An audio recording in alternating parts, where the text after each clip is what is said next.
Ooh, you are listening to Keith Price's Curtain Call. Ooh, this is Keith Price, and we are back for the Curtain Call here. And again, we're going out because it's all about art on the Curtain Call. And I think that one of the mistakes that people make is that when they limit themselves to the types of art that they can expose themselves to, they miss out on a lot of things. And just because I do a lot of talk about theater, which of course I do, every now and then I'm allowed to take a side turn and go look at some other stuff and tell you all about it, because that's what we're supposed to do. I mean, if you want to talk about what's going on in the world of art, there's lots of really interesting stuff, and it's great because when you have friends who are artists, you get the inside scoop. And so today, here on the Curtain Call, I have somebody. She and I love to tell the story because it's the funniest thing ever.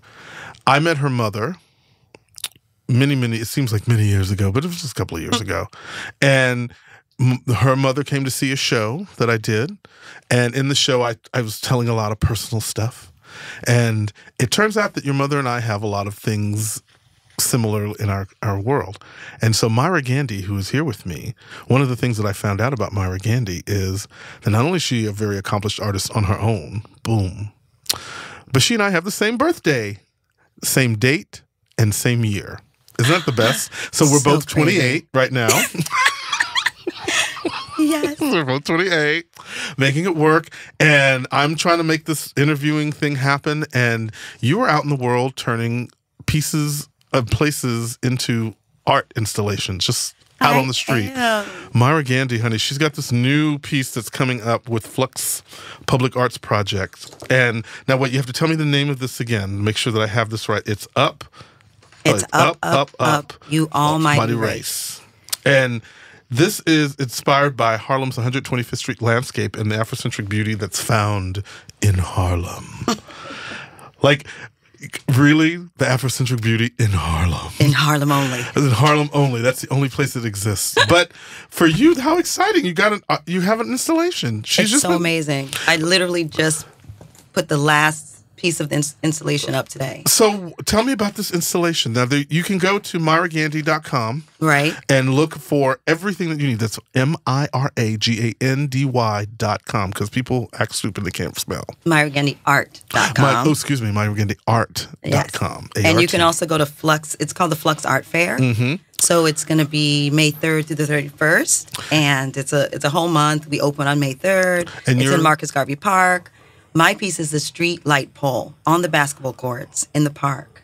Wow. And what I did in, thinking about Marcus Garvey, thinking about Pan-Africanism, thinking about his ideologies about Black nationalism and about entrepreneurship.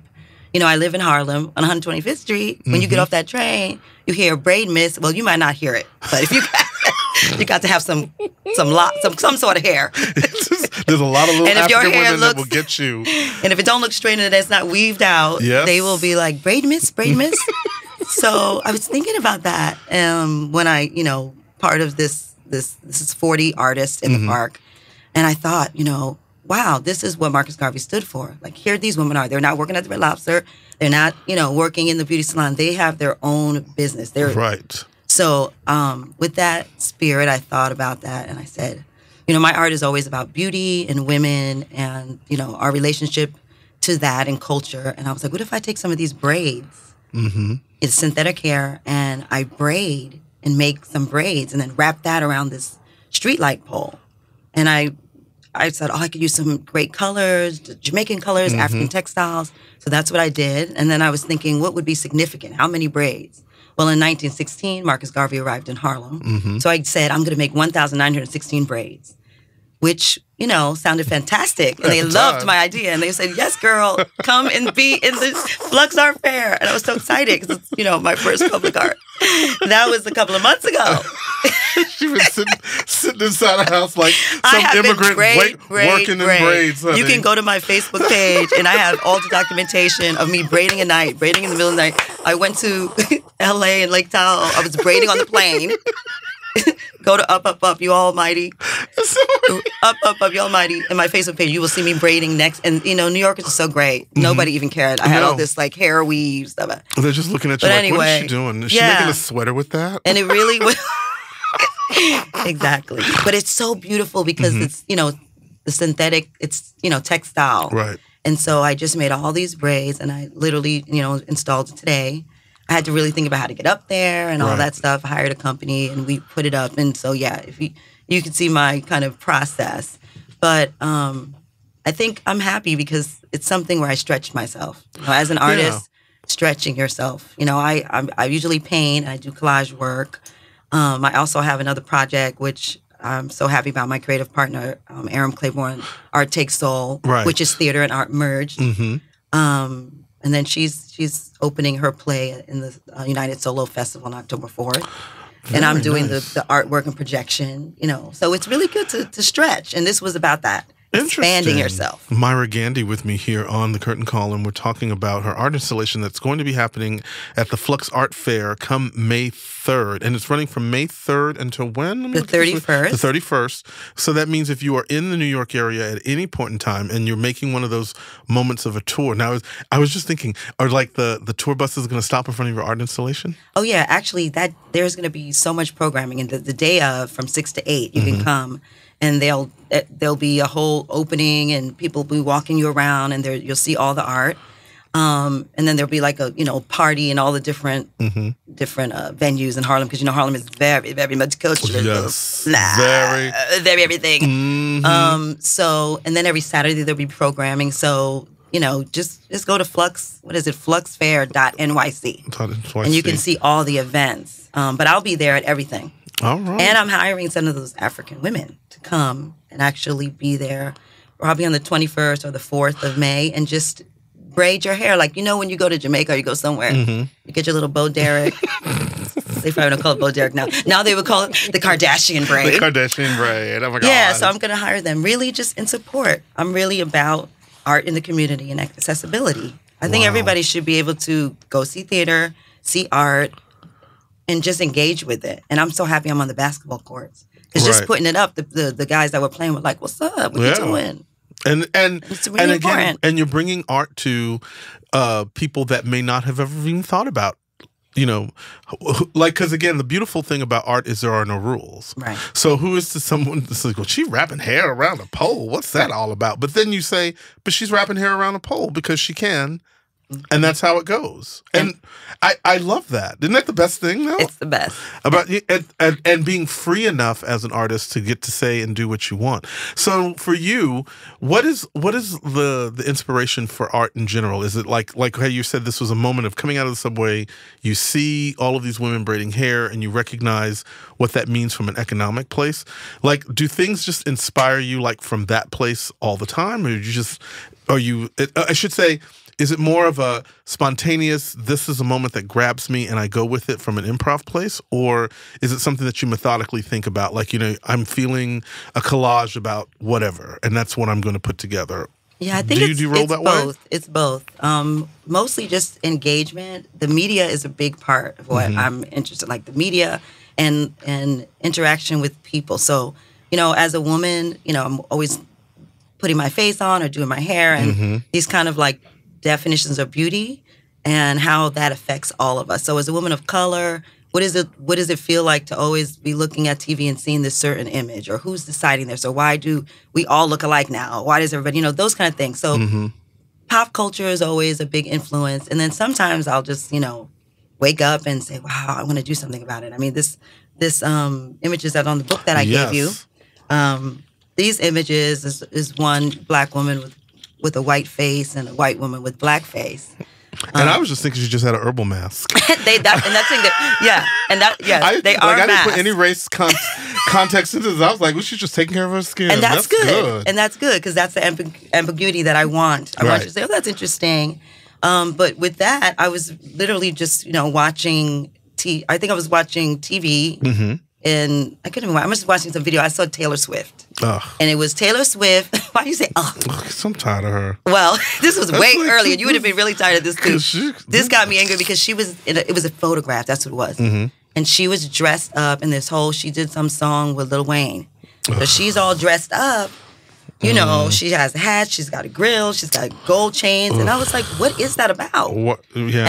And I'm like, that's like minstrel. Why? Because you're doing rap, do you need to be dressed like that? Exactly. You can still preach. So at the same time, I was watching Atlanta Housewives. And at that time, they were all like, girl, this is not etiquette. And you don't have the right Louboutins and the right this and right that. So I was really thinking that's really interesting. Here was, you know, you're fighting with this kind of two different, you know, Caucasian woman trying to be whatever, get their grill what on. she thinks is, and then, you know, the black woman trying to be what they think is. Right. And so I just started thinking about this new minstrel, and that's, you know, where it's interesting. I love that things. Mira Gandy with me here on the Curtain Call, and we're talking about her artwork that's actually on the cover of Bloom. Is this the quarterly? Yes, the Bloom quarterly. And I, you know, again, I like the idea that when you are pushing yourself out as an artist, that you just kind of have to not care.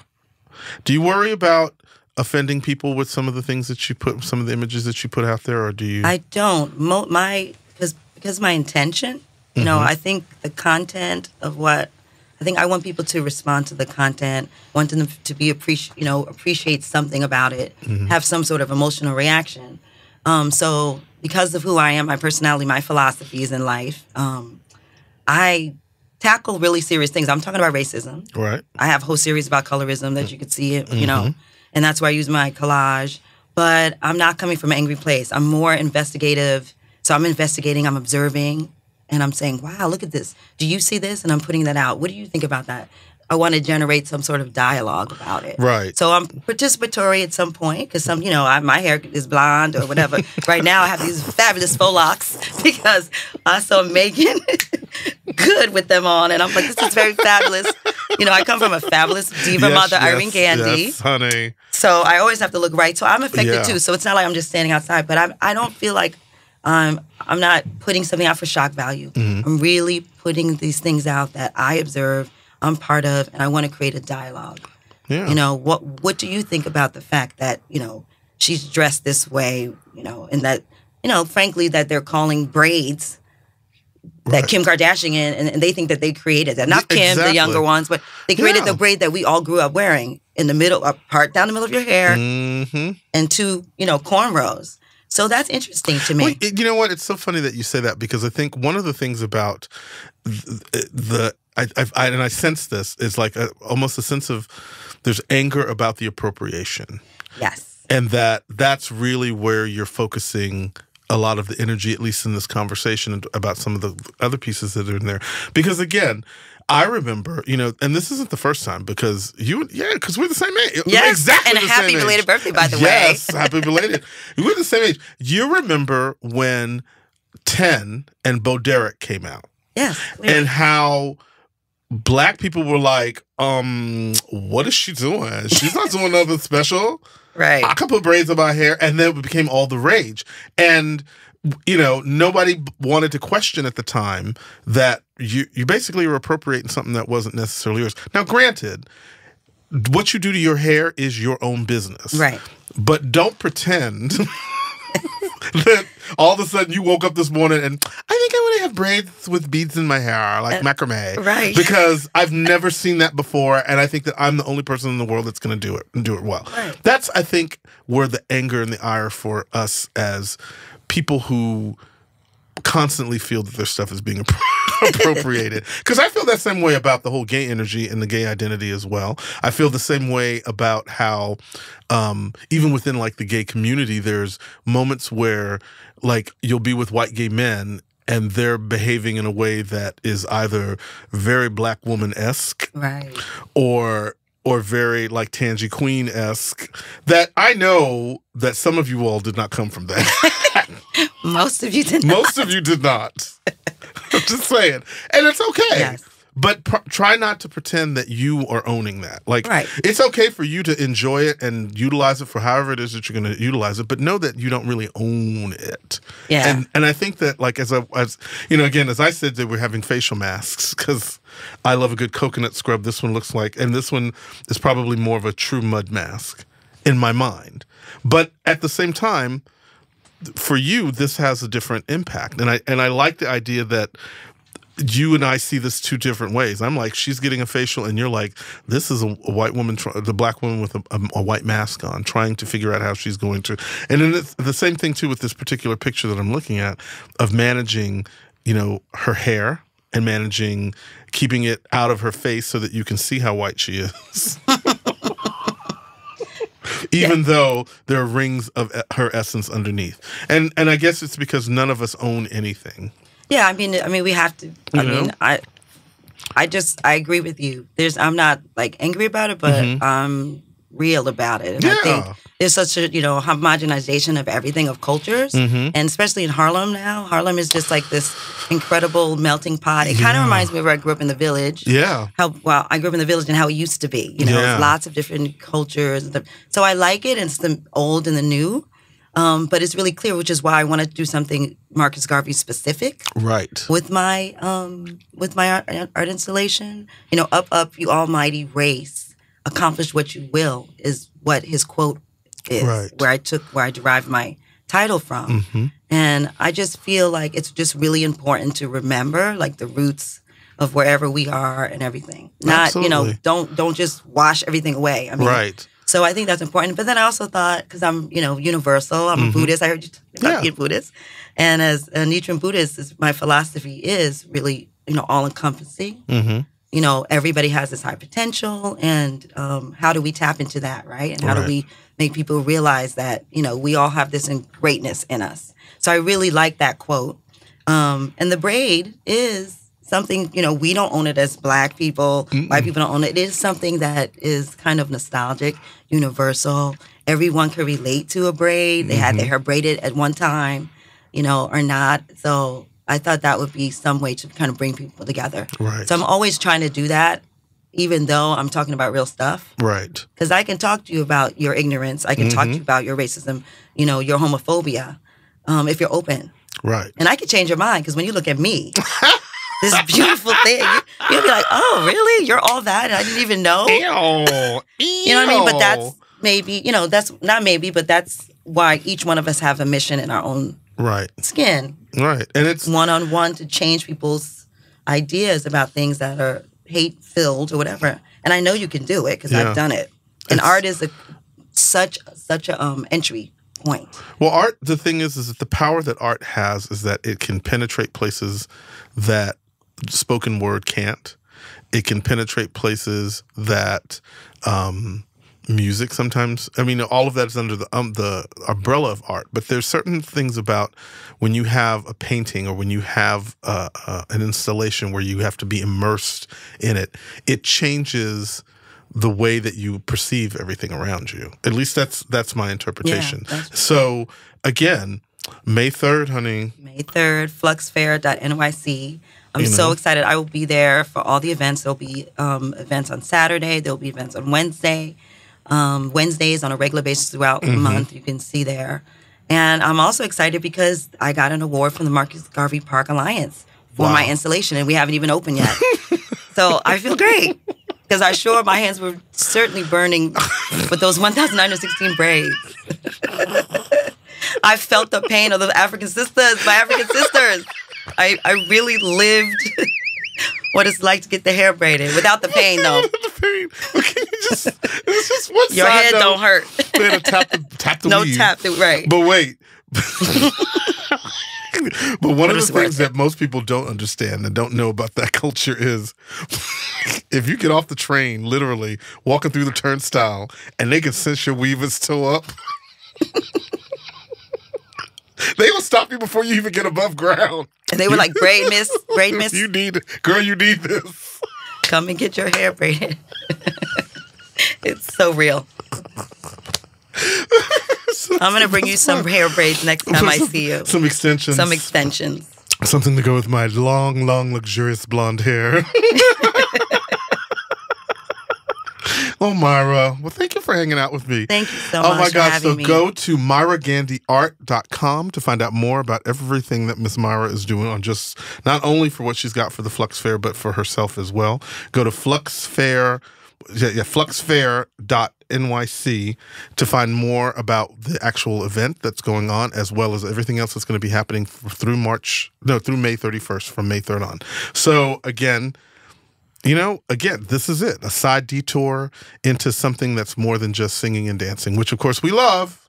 But at the same time, look, there's another form of artistic expression that I think that we all should take a part in. And so what's going to be great is that I'll have pictures posted of the art installation that I was sent through the press thing, so that you can have a chance to look at the work that she's done and enjoy everything that Miss Myra gives you. Hey. All right.